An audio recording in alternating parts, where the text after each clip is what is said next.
muito se fala sobre como mudar o país. E uma única coisa que é hors concours é que por meio da educação. Então, para poder trazer um pouco das discussões a respeito do que é possível fazer para gerar o desenvolvimento humano e o desenvolvimento do país, a gente vai falar sobre diferentes possibilidades. Vamos falar do aspecto de aprendizagem, tecnologia e inovação. E no nosso painel de hoje nós vamos abordar as lacunas da educação formal e como isso está evoluindo na educação corporativa. E por fim, a aprendizagem, como a gente consegue mensurar a aprendizagem e de fato gerar parâmetros para isso. Mas antes de tudo, acho que a gente precisa fazer uma evolução disso, né? Quando a gente fala de educação de um modo geral e a gente começa a avaliar, eu diria que nós temos uma ruptura muito grande quando a gente analisa a década de 90 versus os anos 2000. E aí a gente observa o quê? O divisor de rios. DB 96, começa a ver o boom de 2001, principalmente.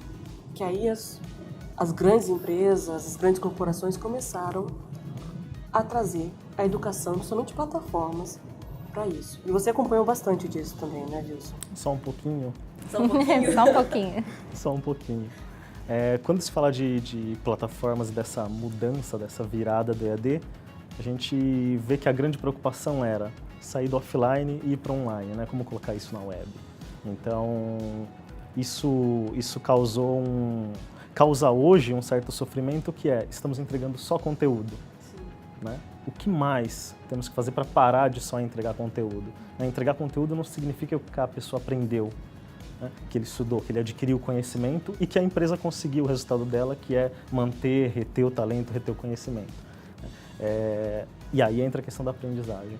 Ou seja, esse conteúdo, depois que eu entreguei ele, ou durante, como que eu estou garantindo que essa aprendizagem acontece? E muitas vezes o que a gente vê hoje no mercado é uma série de modismos a respeito do que, na verdade, a gente vai mensurar em termos de aprendizagem, né? Então, você tem, geralmente, os testes padrão, né? Que é avaliação padrão, enfim, múltipla escolha, e aquilo é a única maneira de mensurar se você aprendeu ou não aquele conteúdo.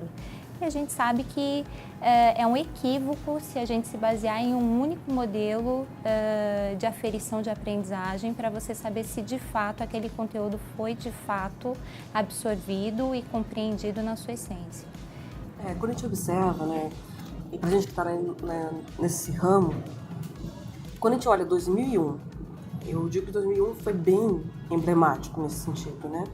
Começa a vir Moodle, começam a fazer EAD, a educação formal começa a partir de 2004 bombar pós-graduações à distância, graduação à distância, tudo à distância, mas era uma réplica do presencial e uma resposta, ainda que tímida, ao mercado que pediam profissionais mais capacitados, preparados para atuar em posições cada dia mais plurais, né? Ou seja, dar vazão a isso.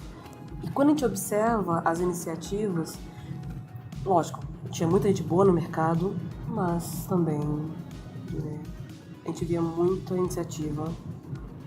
É onde a gente vê a diferença do EAD e da educação corporativa.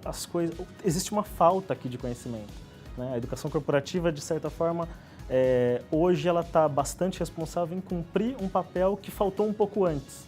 Na educação formal, né? Exato. Que hoje a gente vê justamente que é uma educação formal que ainda está muito presa a cumprir currículo, né? A cumprir grade curricular ou a preparar aquele sujeito para um vestibular, né? Então, o conhecimento de fato ele fica muito fragmentado nesse cenário. E aí as grandes corporações estão realmente com um problema grande de mão de obra, né? Porque esse profissional chega com uma série de lacunas na formação que a educação formal não conseguiu preencher. E aí a educação corporativa está com esse grande papel, né? De preencher essas lacunas, de trazer esse profissional para o nível que ele precisa de atuação. E aí esse processo de desenvolvimento fica cada vez mais presente dentro do meio corporativo. Começa a ter uma migração aí de responsabilidade, né, em relação à educação formal e o que a corporação hoje em dia está tendo que investir em relação ao desenvolvimento desses profissionais que chegam cheios de lacuna. E aí eu acho que a EAD, de uma certa forma, ela vem para otimizar tempo desse profissional que não tem tempo muito tempo para poder ficar longe do trabalho, né, sair da operação. Ela vem para preencher uma série de facilidades de acesso à informação, mais rápido, enfim, e mais prático, né, porque em qualquer lugar você tem acesso a essa informação. E ela vem também com uma série de modelos estanques, que é justamente isso que a gente está discutindo aqui, né? Sim, como que acontece hoje, no final das contas, como é que né? acontece? Tem um gap, mas como que está tentando resolver esse gap? Exatamente. Como que isso acontece hoje? Hoje a gente começou a falar um pouquinho de plataforma, né? Hoje existem diversas iniciativas. Plataforma de educação, os tais dos LMS, os tais dos ambientes virtuais de aprendizagem. Fora isso, também tem um grande volume de plataformas de gamificação, que muitas vezes não é nenhuma plataforma para o aluno, mas é um game, um conteúdo gamificado para tentar gerar colaboração, para tentar gerar interação. Fora isso, o que mais que a gente tem? Tem soluções mobile isoladas daquilo que é feita, que acontece dentro da empresa, dentro dos computadores ou do aluno na casa dele, né? Mas no final das contas ainda existe uma desconexão entre elas, né? São ações pontuais, né? Entrega-se uma plataforma, entrega-se o conteúdo aqui, nesse público ele está na rua, então entrega via celular, entrega via tablet. Não, esse público é mais jovem, eu preciso de alguma forma trabalhar com uma coisa mais interessante, com uma coisa que engaje mais, aí pensa-se no game. Mas será que isso é a solução? Né? Será que isso não é modismo também? Então, eu acho que existe uma pouca reflexão a respeito dessa necessidade de acesso à informação, ao conhecimento, o conteúdo e o público. Essa tríade quase que não é analisada. Eu acho que é bom game, vou tacar o game. Eu acho que é legal usar Draw My Life, vou usar o Draw My Life. Então, assim, a gente vê que não existe uma reflexão, inclusive nos públicos. Então a gente vê, quando a gente olha esse retrospecto, a gente tem aqueles conteúdos que eram SCORM, que eram bonequinhos que mexiam. Nós tínhamos aquele passa-tela, que a pessoa tinha que ler aquilo, e quantos de nós não fizemos e avançamos muitas telas? Só clica passa-tela. E agora? E diante desses novos públicos, né? Nós temos um público muito crítico, que consome Netflix, consome uma série de outros programas. Como é que a educação vai se posicionar enquanto conteúdo, enquanto forma, enquanto meio, para garantir que de fato as pessoas aprendam, se desenvolvam e gerem impacto nas empresas onde elas estão atuando? E por serem mais críticos, né, e nascerem nessa era tecnológica, né, as pessoas, essa nova geração já está nascendo dentro da tecnologia, né? Então, é diferente da nossa geração que teve que aprender a lidar com a tecnologia. Ela já nasce dentro da tecnologia. E por já estar dentro desse modelo de consumir conteúdos de uma forma muito ágil, muito prática e muito rápida, né? Com conteúdos que sejam, que me tragam informação de um jeito ágil, você tem um grande problema para se resolver aqui, né? Porque a gente continua com um modelo de conteúdo que é um modelo expositivo, que é baseado na educação tradicional que a gente tem, né? Na escola francesa de educação. E como é que a gente lida com isso? Porque não é mais esse tipo de conteúdo que essa geração está querendo consumir, né? Então, só colocar um viés de game, só colocar um viés de interação com Draw My Life, enfim, né, vai solucionar, né? Eu acho que é para além disso, né? O questionamento que eu acho que a gente está se fazendo aqui é que o conteúdo ele tem que ser para além disso, né? Ele não está só no formato, que precisa ser sim interativo, mas está na maneira como as coisas se conectam, que é um pouco do que você falou, Wilson. Porque assim, como é que eu faço a pessoa compartilhar o conhecimento com o outro? Por que as redes sociais hoje estão dando um grande boom? Né? Porque você quer expor aquilo que você sabe e, ao mesmo tempo, você quer compartilhar conhecimento com os outros. E eu busco esse conhecimento, né? A minha criticidade nesse sentido está nas escolhas que eu faço. Hoje eu escolho o que eu quero consumir. Então, se você não consegue oferecer um conteúdo que de fato faça sentido para esse sujeito, né, que converse com ele e que traga relevância para o que ele faz no dia a dia, você não traz engajamento. E é por isso que hoje a gente tem um pilar dentro da educação corporativa grande, né? A educação corporativa está crescendo, mas ela está sendo efetiva? Ela está conseguindo engajar esses profissionais? Ela está conversando de fato com esse profissional que precisa consumir esse conteúdo? De que maneira ela está fazendo isso? Sim, né? Afinal, a plataforma é importante você ter uma plataforma atraente para engajar, é importante você ter um conteúdo atraente para engajar, mas o resultado do engajamento não é isso. Exatamente. Né? O resultado do engajamento está um pouquinho além. Ele está além onde? Além disso, tem outros modismos que estão agora, nesse momento, né? A gente vê muito falar de Big Data, né? Nossa, o Big Data vai resolver a questão do engajamento, vai resolver a forma que eu meço o meu aluno, o meu conteúdo, ou o quanto ele foi eficiente ou não. Fala-se de inteligência artificial como sendo também um fator de que eu consigo extrair inteligência e fazer com que isso aconteça de forma automática, né? O tal do aprendizado de máquina, etc. Sim, plataforma adaptativa, né? Será? Os chatbots, fala-se muito dos chatbots, né? Nossa, não, tira o desenvolvimento humano da jogada, tira o RH da jogada, coloca um chatbot, é ele que vai resolver as questões de relacionamento com o aluno e do aluno com o conteúdo. Será? Será que é isso mesmo?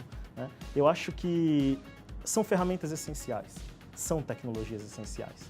Né? Quem está falando é uma pessoa de tecnologia, adora isso, mas não é a ferramenta que resolve isso. Né? O que resolve isso, na verdade, é uma junção de como que eu vou medir isso bem com estratégia, utilizando, claro, essas ferramentas. O foco principal tem que ser a aprendizagem na prática, como você falou, como que eu vou retirar essa aprendizagem e não só ter a gestão do conhecimento, mas retirar o conhecimento da experiência do aluno. Como que eu vou retirar isso? Várias maneiras e essas 3 formas pode ajudar sim, né? Mas não como sendo a solução, as ferramentas que geram essa solução. Um dos grandes encontros que eu tenho quando eu analiso a educação corporativa e como a gente tenta gerar, ou seja, transformação, desenvolvimento humano do profissional, é justamente essa separação entre o que é treinamento, capacitação e prática. Existe uma separação muito grande, ou seja, no tempo que você vai se dedicar para isso. Então, quando eu falo de modismo, também tem a parte do modismo do blended. Uhum. Então, todo mundo começou a gerar o presencial mais o online. Mas como isso casa? O presencial vai ser uma réplica do online? Como é que está isso, né? Então, eu vejo isso com muito incômodo, no sentido de que, até hoje, nós tratamos o processo de se preparar para operar como algo apartado de você fazer, o fazer. E até nos processos de indicadores de aprendizagem, etc., são poucas as iniciativas que cruzam com performance real. Que cruzam, de repente, utilizam um BI parrudo, que verificam o que você aprendeu versus o que você aplicou. Porque a educação corporativa ela tem essa necessidade. Diferente da educação formal, que você está buscando um certificado, né? E muitas vezes a pessoa está mais preocupada com o certificado com o processo de aprendizagem. A educação corporativa, a aprendizagem é o resultado. E análises que de fato vão te trazer algum indício de ações para você retroalimentar esse sistema, né? Não pode ser só relatório. Não pode ser só indicador por indicador, né? Então, você juntar um indicador de acesso a um conteúdo, com performance naquele conteúdo, aplicação prática e esse sistema de desenvolvimento, né? Esse modelo de desenvolvimento que se retroalimenta o tempo inteiro, porque a gente não aprende de uma forma linear. A gente aprende muito de forma como se fosse uma espiral, né? A gente volta naquele conteúdo, retroalimenta e cresce mais um pouquinho. E eu acho que isso falta muito quando a gente fica muito plugado a modelos estanques e quando você tem indicadores que não te trazem a visão sobre esse processo de desenvolvimento. Então, eu começo o meu processo de desenvolvimento conhecendo aquele conteúdo, tendo o primeiro contato com aquele conteúdo, eu tenho tempo para absorver aquilo, introjetar e trabalhar isso, eu tenho tempo para começar a colocar isso em prática e a testar isso, e eu não vou acertar da primeira vez. Certamente eu não vou acertar da primeira vez que eu for colocar em prática. Exatamente. Vou errar, vou fazer ajustes, eu vou voltar, eu vou ter que voltar nesse conteúdo de novo para lembrar algumas coisas. Será que era isso mesmo? E aí, como é que eu faço para ter indicadores desse processo todo, para saber se eu estou no caminho certo ou se eu não estou, se eu preciso de ajustes nesse meio do caminho, quem é que me diz onde eu preciso ajustar, em que eu preciso ajustar, e eu acho que é aí que está a inteligência de fato. Tem que responder as perguntas certas, né? Relatórios e indicadores, querendo ou não, está muito numa linha do Big Data e de modismo também, né? Plataforma boa tem que dar relatório bom, tem que dar indicador bom, tem que dar métrica que cruze qualquer coisa. Vamos falar o que é esse qualquer coisa, né? Quando a gente fala de engajamento, o que a gente precisa olhar ou precisa atuar? Precisa medir, precisa atuar. A gente, quando fala de BI, Joana comentou BI, e BI tem falado, agora tem migrado agora para o Big Data, o que a gente tem que olhar quando fala de engajamento ou de qualquer outra forma de métrica? É você ter previsão e prescrição. Né? Se você entregou um conteúdo que é engajado, uma plataforma que é engajada, e você quer medir como que está os alunos nessa plataforma ou nesse conteúdo, como está a aprendizagem dele, o primeiro momento, acho que vale a pena olhar para a previsão. Né? Previsão é daqui no próximo período, daqui uma semana, daqui 2 semanas. Aí a progressão desses alunos tem que evoluir quanto? Qual que é a hora certa que eu tenho que mobilizar? Qual que é a hora certa que eu tenho que jogar alguma ação de engajamento? Isso não é simplesmente um relatório, isso é caso a caso. Né? Numa mesma empresa, um grupo, numa mesma empresa, em um mesmo conteúdo, um grupo A pode ter um engajamento do grupo B. Você tem que medir diferente e não é simplesmente um relatório que você vai lá e gerar, ele vai te dar essa informação, essa inteligência. Né? Além do engajamento, o que mais? Quando a gente fala de colaboração, quais são os grupos de engajamento que eu tenho? Minimamente a gente tem que saber um pouco disso. Né? Eu tenho grupos que são mais engajados, menos engajados. Não significa certo e errado. Significa que talvez você pode usar um para mobilizar o outro. Não é? Você começa a achar os atores sociais que você consegue gerar multiplicadores. Exatamente. É isso aí. Mas como ver isso, né? De novo, é simplesmente um relatório, ou colocar um estatístico, fazer uma análise de cluster? Não, é mais do que isso. Mas, óbvio, você tem que encontrar esses grupos e aí, com um pouco de inteligência, de novo, vem o desenvolvimento humano na história de que o que eu vou fazer com esses grupos? O que eu vou fazer com esses grupos para o próximo período? Né? No próximo período, daqui uma semana, pode ser que a atuação seja totalmente diferente. Né? Mas o número é esse. Você tem uma pergunta clara, né? O que eu vou fazer com essas pessoas no próximo período? Com o foco de engajar. E como que a gente pode retirar isso? Né? Isso, a maior parte das plataformas, ok, tem progressão, tem frequência, tem desempenho, dá para colocar isso na linha do tempo, isso a gente consegue fazer, tá nas nossas mãos, né? Hoje, no final das contas, quando fala de integração, a gente falou de várias plataformas, conteúdos, mas o que precisa é de uma plataforma que seja integradora, que receba esse dado e que a gente possa trabalhar com esse dado tudo de uma forma única, né? Independente se você vai fazer só um game, independente se a sua plataforma ela é só para dentro de casa e os alunos não acessam de casa, só para dentro da empresa e eles não acessam dentro de casa. O importante é que tem que ter um lugar integrado que você tenha esse dado. Né? Afinal, também existe um modismo na área técnica do Big Data que dado é o novo bacon, né? Ou seja, o bacon onde você coloca, né, muda bonito. Se você tiver o dado, isso é o mínimo que você precisa para ter uma análise legal. Mas tem que ter as perguntas certas. Né? No engajamento quem que eu vou atuar? Quem são as pessoas? Como que eu faço com que elas engajem as outras e não seja só um papel também do RH, do desenvolvimento humano? Isso é uma coisa que, assim, na gestão do conhecimento a gente fala muito sobre os grandes ciclos, né? Então a gente separa que, assim, até a década de 90, a gente tinha a ideia do data mining. Então, quanto mais dado, quanto mais bacon, melhor. Não sei o que eu vou fazer com isso, mas põe aqui. Enche aí. Então foi o boom dos sistemas, quanto mais, enfim, RPs da vida, todos os sistemas tiveram grande proporção, porque quanto mais dados, seja lá do que for, melhor. Dados e ferramentas. Dados e ferramentas, isso. Era uma visão muito sempre sistêmica. vai resolver tudo. É uma visão de sistema, sistema na veia. E aí veio a onda a partir da década de 90, que foi a onda do conteúdo. Eu tenho que gerar um conteúdo que gere engajamento. Como? Bom, tem que ser lúdico. Essa palavra permeou a educação corporativa, tem que ser lúdico. Como se lúdico fosse a palavra, né? Não é pedagógico. Tem que ser algo que faça sentido para aquele indivíduo que vai receber o conteúdo. E agora a gente está vivendo a partir do ano 2000, a era do acesso. Não adianta você ter um puta sistema.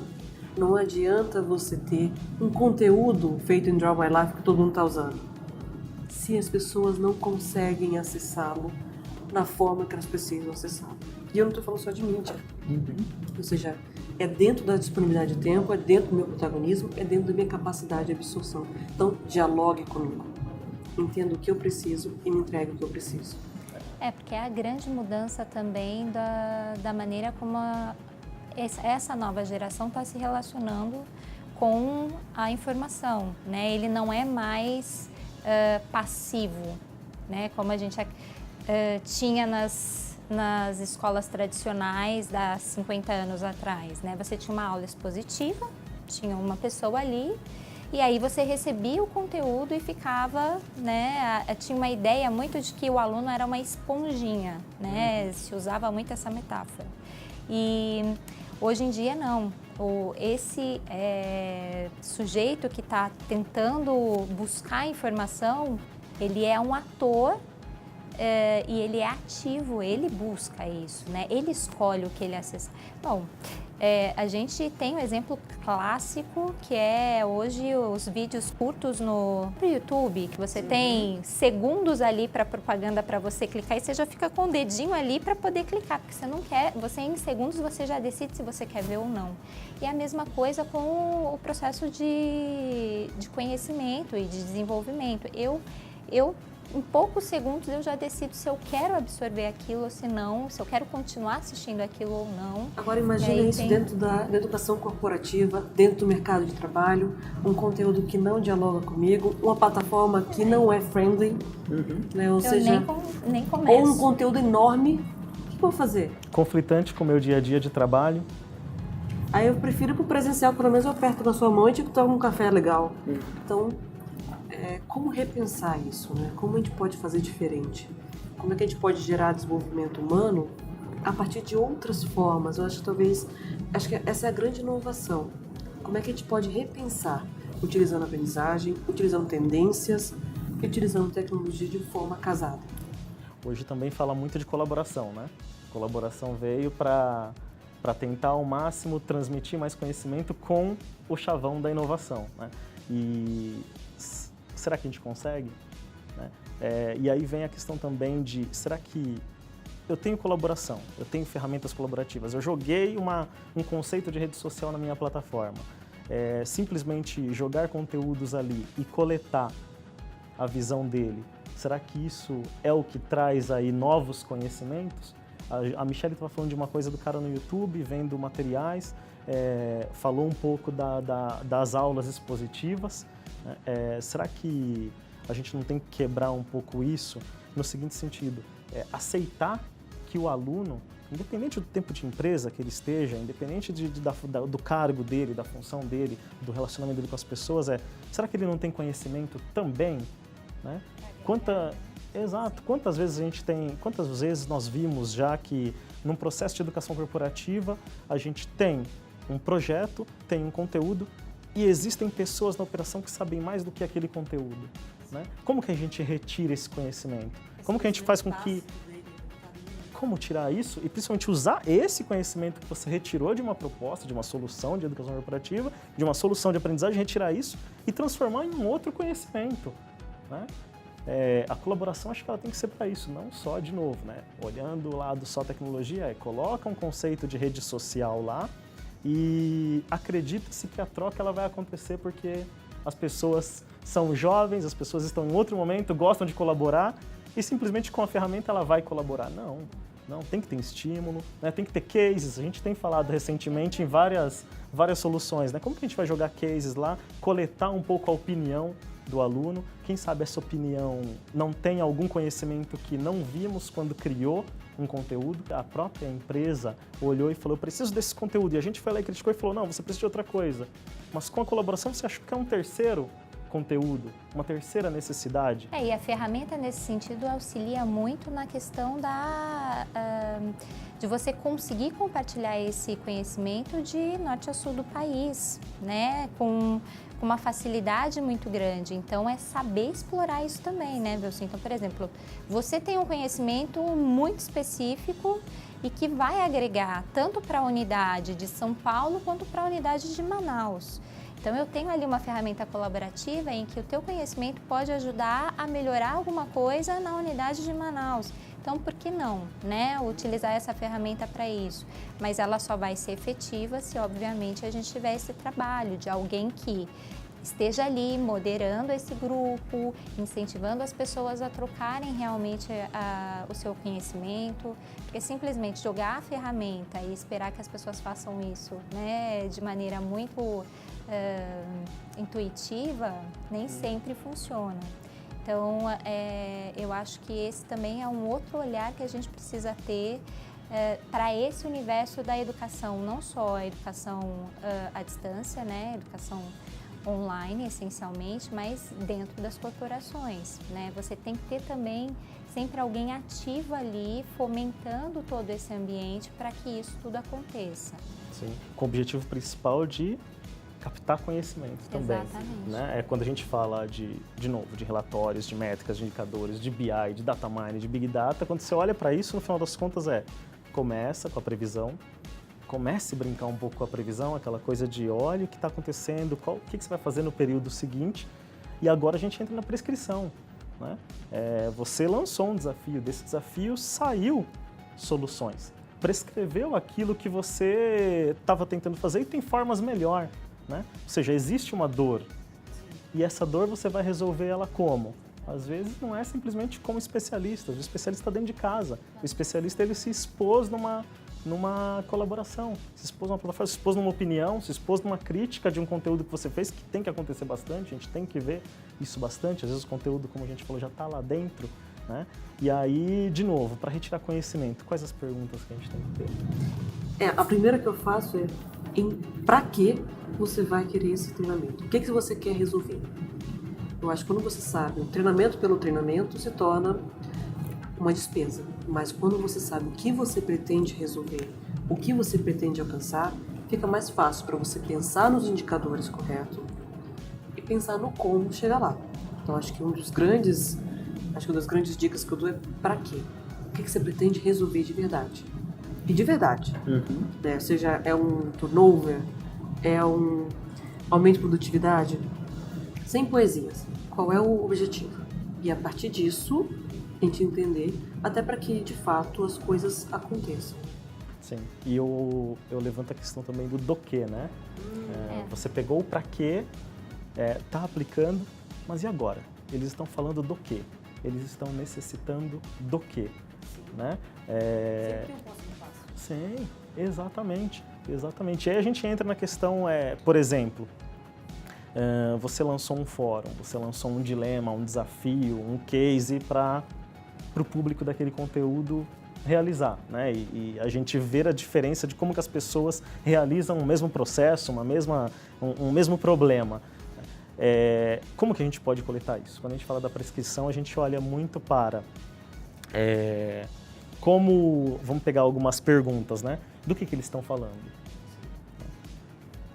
De novo, fazendo aquela ligação para o modismo de Big Data, de inteligência artificial, ele falou... Nuvem de palavras. Gera nuvem de palavras, mas o que é positivo? O que é negativo? Né? Quais são as frases fortes? Como, principalmente, que isso que ele está expondo se relaciona com o meu conteúdo? E quando eu falo se relaciona com o meu conteúdo, não é com o curso em si. Como que aquilo se relaciona com o módulo A, com o módulo B? Como que a opinião de um grupo se relaciona com a opinião de outro grupo? Aqui sim a gente saiu daquela brincadeira de Big Data, de inteligência artificial. Eu estou usando técnicas, óbvio que eu estou usando técnicas, usando ferramentas. Mas a pergunta principal, eu quero saber do que eles estão falando e como que isso casa com o meu dia a dia. Né? É a tal analisar um pouquinho de sentimentos, não precisa ir tão longe, não precisa contratar ferramentas absurdas, mas você consegue fazer um pouquinho dessa análise e isso sim faz diferença na aprendizagem, né? Eu acho. Além do que e do que a Joana também trouxe, para quê, enfim, é você analisar justamente como é que você vai fazer essas interações, como é que você vai capturar isso e para quem. Porque isso essencialmente parte de um perfil, né, de profissional que a gente está trazendo, para essa pessoa específica que está passando por uma dificuldade X, que a gente precisa trazer uma solução. Enfim, esse quem para mim é o cerne, né, de toda a nossa solução. Para você, o conteúdo vai funcionar de um jeito, para ela vai funcionar de outro, e como é que a gente dá conta dessa complexidade e diversidade que a gente tem, né, tanto no ambiente corporativo quanto, né, na vida, né, não é só no ambiente corporativo. E isso está diretamente ligado a como é que eu vou fazer essa prática no meu dia a dia. Então, o como e para quem, para mim, também é essencial dentro desse caldeirão aí de perguntas que a gente está se fazendo para resolver uma solução de educação, né? Para falar de desenvolvimento humano. Como é que a gente pensa desenvolvimento? Atrelando tecnologia, essa nova geração que consome a informação de um jeito muito rápido, de diversos meios e muitas vezes de maneira superficial, porque você quer saber tudo de tudo, né? E aí como é que você faz para que essa pessoa se aprofunde em determinados temas que são necessários para o desenvolvimento do teu trabalho dentro do ambiente corporativo? E como é que eu faço para te tentar capturar isso de alguma forma, né? Entender aonde você ainda tem uma dificuldade para eu poder te auxiliar. Então, para mim, esse como, né? Como eu vou fazer isso, como eu vou te auxiliar nesse processo e quem é você para eu saber analisar, né? De que dor, né? Qual é a tua dor e como é que eu te ajudo a solucionar essa dor, seja você uma corporação inteira, seja você um indivíduo dentro dessa corporação e que tem um impacto grande, né, para a cadeia como um todo, para mim são duas perguntas essenciais para eu começar a pensar nesse processo de desenvolvimento e de aprendizagem. Né? Sem saber responder essas duas questões, para mim, eu acho que a gente não sai muito do lugar. E como a gente deixa uma dica para quem está assistindo? Acho que o primeiro ponto a gente falou um pouco do histórico, falou do gap, que a educação formal deixou e a educação corporativa tenta resolver hoje. Falamos de plataformas, conteúdos, formatos, meios, uma coisa que parece que engajar, a gente sabe que não engaja tanto, então tem que buscar outras formas de como conseguir esse engajamento. Métricas, modismos, métricas que é vista como relatório, como ROI, mas não é isso para aprendizagem, não são essas palavras, né? Não são esses números, não são esses indicadores para aprendizagem, é outra coisa. Mas no final das contas, teve alguma coisa que a gente falou que é filosofia? É aplicável? A nossa grande última pergunta foi, funciona? Né? A gente não está falando de filosofia, eu acho que não só, né? Acho que, de uma certa forma, quando a gente fala de desenvolvimento humano, a gente fala de algumas áreas de conhecimento, né? Antropologia, enfim, isso de uma certa forma permeia. Não está externo a tudo isso que a gente está conversando. Mas eu acho que perpassa isso, né, Wilson? Quando a gente tenta tangibilizar o que a gente está se questionando aqui, todas essas questões que a gente está levando, a gente traz também alguns inputs do tipo, que metodologia eu vou utilizar, como é que eu vou aplicar isso no dia a dia, que ferramentas eu vou utilizar e como é que eu vou fazer a gestão de tudo isso. Então, eu acho que a nossa discussão também passou por aí, né? Mesmo do ponto de vista da aprendizagem, como é que eu vou fazer a mensuração disso e como é que eu vou utilizar esses indicadores a meu favor, né? Não vou ficar simplesmente no número, mas o que esse número está me trazendo de informação? Eu acho que toda essa discussão, de alguma forma, respondeu, né?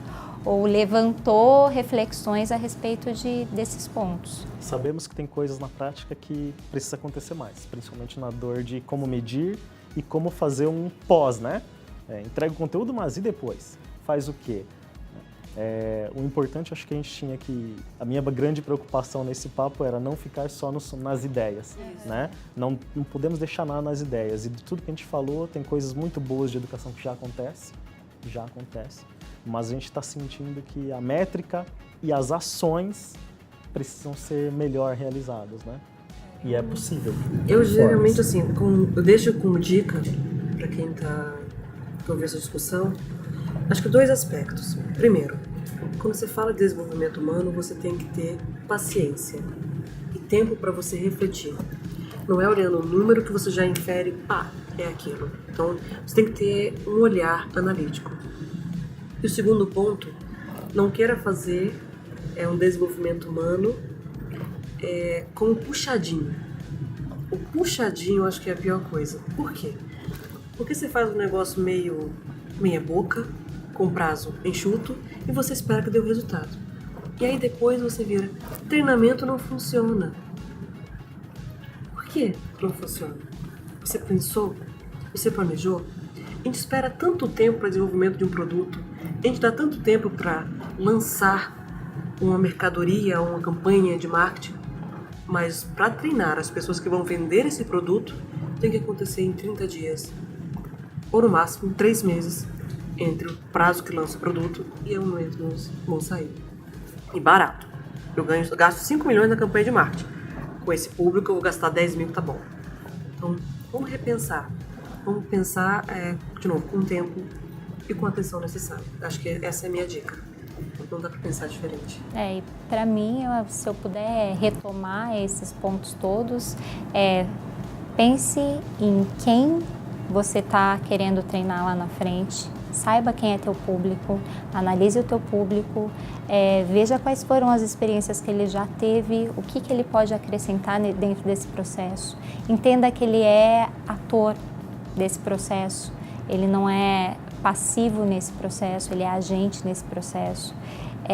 Leve em consideração aquilo que ele gosta, quais são as suas preferências, enfim, eu acho que isso é andragogia, né, o que a gente fala o tempo inteiro, e é uma das coisas que a gente precisa praticar mais, né, e eu acho que o planejar está dentro disso, né, de você conhecer o teu público, de conhecer o porquê que você está fazendo esse treinamento, qual é o teu objetivo e o como você vai fazer isso de maneira a engajar, para obter os indicadores que você precisa até para você retroalimentar esse sistema. Então, se a gente olhar para a prática, eu acho que ela começa antes com esse processo de reflexão sobre esses pontos, que é essencial para qualquer solução de desenvolvimento humano dentro do ambiente corporativo.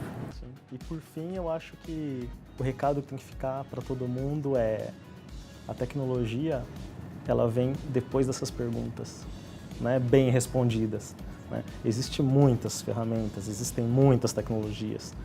Não adianta querer fazer um mix e achar que ela é a solução.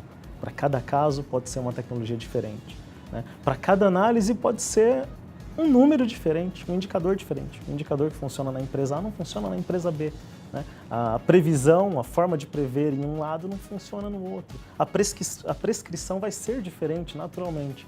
Então a tecnologia ela tem que ser escolhida conforme a necessidade. Não tem essa de esse é o LMS, essa é a plataforma, né? Essa é a ferramenta ou esse é o conceito acadêmico de tecnologia que vai resolver o problema da educação. Não, é sempre um mix de ferramentas que você pode ter e aplicar a cada caso. E vai evoluir junto com a aprendizagem também. Acho que esse é o último recado.